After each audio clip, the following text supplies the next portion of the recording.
Le grand hall de l'enchère du Monte Carlo Yacht Club étincelait sous le rayonnement des lustres en cristal, les remplis de l'odeur du champagne coûteux et du murmure bas des conversations élites. Je me tenais près du fond, mon costume d'occasion un peu trop serré, mes mains enfoncées profondément dans mes poches. Pour l'observateur occasionnel, je n'étais qu'un visage parmi la foule. Mais j'étais ici pour une seule raison, enchérir sur Astérisque Serafina Astérisque, le yacht personnalisé de 180 pieds que mon père avait passé 20 ans à construire. C'était censé être son héritage. À la place, c'était sa ruine. Mon père, Robert Chen, était un maître constructeur de bateaux. Il avait bâti sa réputation sur la précision, l'intégrité et un profond amour de la mer. Quand il est décédé il y a 3 ans, j'ai hérité de son chantier naval, Astérisque Chen Marine Astérisque, une entreprise modeste mais respectée dans le port de Marseille. Mais le marché avait changé. Les gros joueurs comme l'arrogant milliardaire Victor Laurent avaient racheté les petits chantiers, consolidant leur pouvoir. L'entreprise de Victor, Astérisque Laurent Luxury Yacht Astérisque, avait avalé la moitié de l'industrie et il était maintenant le roi incontesté des super yachts. Quand j'ai essayé de vendre Astérisque Serafina Astérisque pour maintenir le chantier naval à flot, Victor a ri. « Tu penses que ce clunker vaut quelque chose ?» avait-il dit, sa voix dégoulinant de condescendance. « Ton père l'a construit avec de l'amour, pas de compétence. C'est un trou d'argent. » Il l'a acheté pour une fraction de sa valeur, promettant de faire la bonne chose et de me donner un emploi dans son entreprise. À la place, il m'a licencié le premier jour, me disant que je manquais de vision pour diriger un chantier naval moderne. Je suis resté avec rien d'autre qu'une boîte en carton des outils de mon père, une dette de $200 sur le bail de mon minuscule appartement et une rage brûlante dans ma poitrine.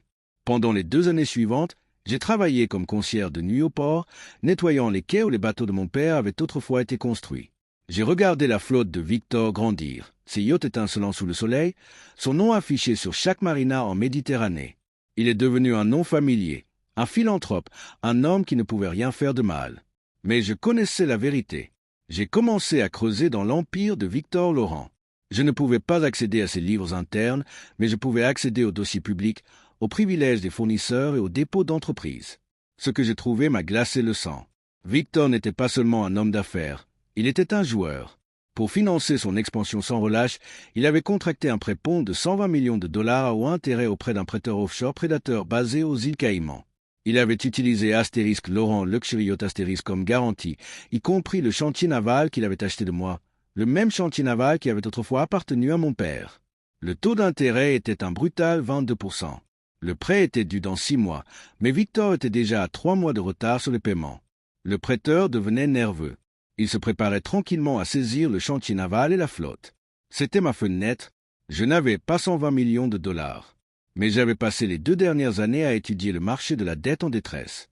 Je savais que sur le marché secondaire, la dette à risque élevé d'une entreprise de yachts de luxe en déclin se négociait à 18 cents par dollar.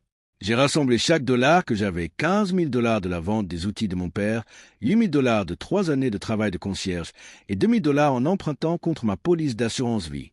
J'ai acheté 120 millions de dollars de dettes de Victor pour 22 500 dollars. Du jour au lendemain, j'ai cessé d'être le fils de Robert Chen, le concierge. Je suis devenu le créancier principal de Astérisque, Laurent Luxury Yacht Astérisque. Je possédais sa dette. Je possédais son chantier naval. Je possédais son avenir. Je n'ai pas dit un mot. J'ai laissé Victor penser qu'il avait gagné. Je l'ai laissé organiser des fêtes somptueuses, donner des interviews arrogantes et se moquer de moi devant la presse. Je l'ai laissé creuser sa tombe plus profondément. Le point culminant se produit lors de l'enchère du Monte Carlo Yacht.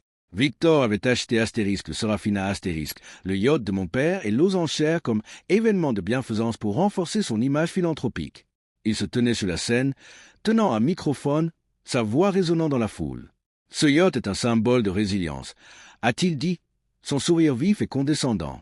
Il représente l'avenir du luxe, et il n'est disponible qu'aux plus offrants. GL. Levez la main. Les yeux de Victor se sont verrouillés sur moi, son sourire vacillant. Je vois que tu as décidé de nous faire l'honneur de ta présence, a-t-il dit, sa voix dégoulinant de condescendance. As-tu une offre, ou es-tu ici pour admirer la vue?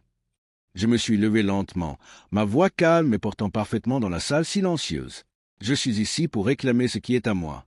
Le yacht a été construit par mon père. Et le chantier naval dans lequel il a été construit, il est à moi aussi. Victor a ri, un son humide et grinçant. Tu es déraisonnable. Tu as vendu le chantier naval à moi. Tu as signé les papiers. Je l'ai fait, ai-je dit, tenant un épais document juridique. Mais j'ai aussi acheté ta dette. Je possède astérisque Laurent Luxury Yacht astérisque. Et je suis ici pour récupérer astérisque de Serafina astérisque point. La salle a éclaté en chuchotement.